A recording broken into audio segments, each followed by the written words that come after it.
Keterlambatan pengiriman pesawat latih tempur T-50 Golden Eagle ke Indonesia pada awalnya terlihat sebagai masalah biasa yang sering terjadi dalam dunia pengadaan alutsista. Banyak pihak mungkin langsung mengira ada kendala teknis, masalah produksi, atau hambatan administratif yang lazim terjadi dalam kontrak pertahanan lintas negara. Namun semakin ditelusuri, semakin jelas bahwa persoalan ini bukanlah soal mesin, bukan soal kesiapan pesawat, dan bahkan bukan soal uang. Masalahnya jauh lebih dalam dan sensitif, menyentuh ranah geopolitik, diplomasi, dan tarik-menarik kepentingan antara negara besar, khususnya yang berkaitan dengan China, Taiwan, dan posisi strategis Indonesia di tengah rivalitas kawasan. Pesawat T-50 Golden Eagle yang dipesan Indonesia sejatinya sudah siap. Unit-unit pesawat tersebut telah selesai diproduksi oleh Korea Aerospace Industries. Telah dicat dengan skema TNI Angkatan Udara, nomor seri sudah terpasang, dan bendera merah putih sudah melekat di badan pesawat.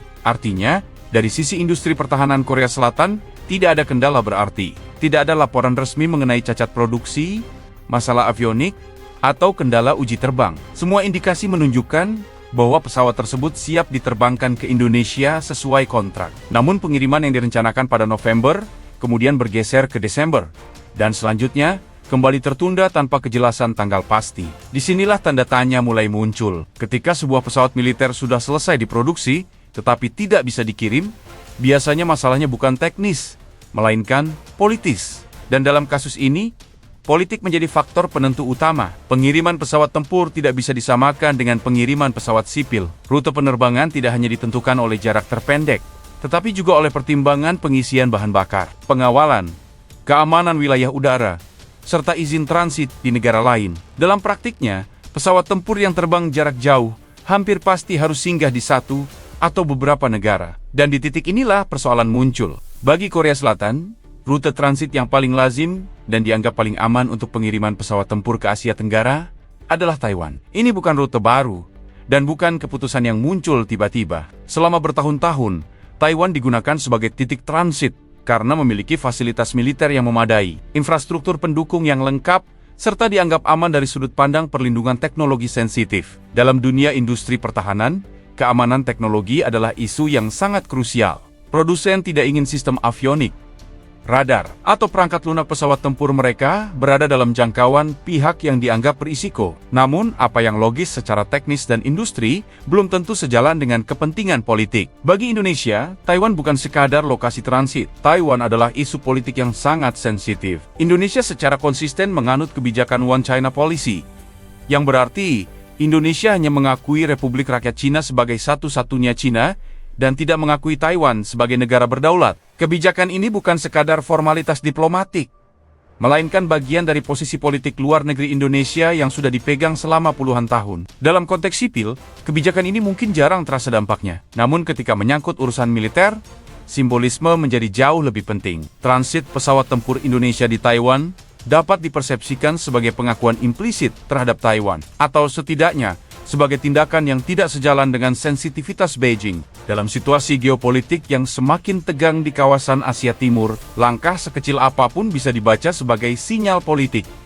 Indonesia berada dalam posisi yang tidak sederhana. Di satu sisi, Indonesia membutuhkan modernisasi alutsista, termasuk pesawat latih tempur, seperti Tinggi -50, yang berperan penting dalam regenerasi dan kesiapan pilot tempur TNI AU. Di sisi lain, Indonesia juga memiliki hubungan ekonomi dan politik yang sangat erat dengan China. China adalah mitra dagang terbesar Indonesia, investor utama dalam berbagai proyek strategis, dan kekuatan besar yang pengaruhnya tidak bisa diabaikan di kawasan. Membuat China tidak nyaman, bahkan hanya karena isu transit pesawat, bukanlah sesuatu yang ingin diambil risikonya oleh pemerintah Indonesia. Dari sudut pandang Korea Selatan, keberatan Indonesia terhadap transit di Taiwan tidak mudah diterima. Korea Selatan juga memiliki kepentingan strategis sendiri. Sebagai negara dengan industri pertahanan maju dan sekutu dekat Amerika Serikat, Korea Selatan sangat berhati-hati dalam menjaga keamanan teknologi militernya. Transit di Cina dianggap berisiko tinggi karena potensi pengawasan dan pengumpulan data. Transit di Jepang pun tidak sepenuhnya dianggap aman dalam konteks tertentu. Dalam kalkulasi mereka, Taiwan adalah pilihan paling logis dan paling aman. Inilah titik benturan kepentingan yang menyebabkan kebuntuan. Indonesia tidak ingin transit di Taiwan karena pertimbangan politik dan hubungan dengan China. Korea Selatan tidak ingin transit di China karena alasan keamanan teknologi. Kedua posisi ini sama-sama rasional jika dilihat dari sudut pandang masing-masing. Tetapi ketika bertabrakan, hasilnya adalah penundaan yang berkepanjangan. Masalah ini kemudian meluas dan mulai dikaitkan dengan isu yang lebih besar, yakni hubungan strategis Indonesia dan Korea Selatan dalam bidang pertahanan. T-50 bukan satu-satunya proyek kerjasama kedua negara. Ada proyek jauh lebih besar dan lebih sensitif, yaitu pengembangan jet tempur KF-21 Boramai. Indonesia adalah mitra dalam proyek ini, meskipun kerjasama tersebut sejak awal sudah diwarnai berbagai dinamika, mulai dari soal pendanaan, komitmen politik, hingga pembagian teknologi. Keterlambatan pengiriman T-50, meskipun secara formal terpisah dari proyek KF-21, memberikan sinyal yang tidak bisa diabaikan. Ini menunjukkan bahwa kerjasama pertahanan tidak bisa dilepaskan dari konteks geopolitik yang lebih luas. Ada kekhawatiran bahwa Korea Selatan mulai melihat Indonesia sebagai mitra yang terlalu berhati-hati atau terlalu terikat pada sensitivitas Cina.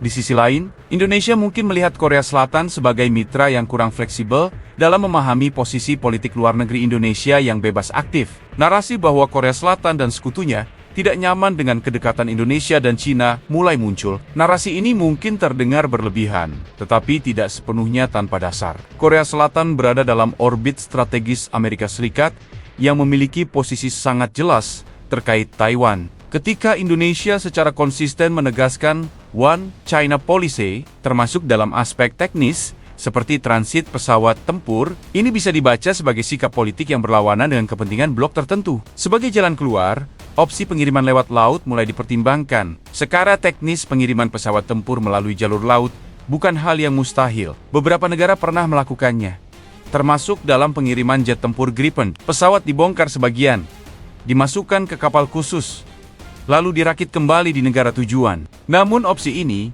membawa konsekuensi tambahan, mulai dari waktu pengiriman yang lebih lama, biaya yang lebih besar, hingga risiko kerusakan selama proses pengangkutan. Meski demikian, dari sudut pandang politik, pengiriman lewat laut dianggap lebih aman karena menghindari isu transit di wilayah sensitif seperti Taiwan. Ini menunjukkan betapa kuatnya pengaruh politik dalam setiap keputusan teknis pengadaan alutsista. Bahkan, cara pesawat berpindah dari satu negara ke negara lain bisa menjadi isu geopolitik. Kasus T-50 ini menjadi cermin dari dilema besar yang dihadapi Indonesia dalam dunia pertahanan modern. Indonesia ingin memperkuat militernya, ingin memiliki alutsista canggih, dan ingin bekerja sama dengan berbagai negara. Namun di saat yang sama, Indonesia juga ingin menjaga keseimbangan hubungan dengan kekuatan besar dan menghindari keberpihakan yang terlalu jelas. Kebijakan luar negeri bebas aktif memberikan fleksibilitas, tetapi juga membawa konsekuensi berupa dilema yang tidak mudah diselesaikan.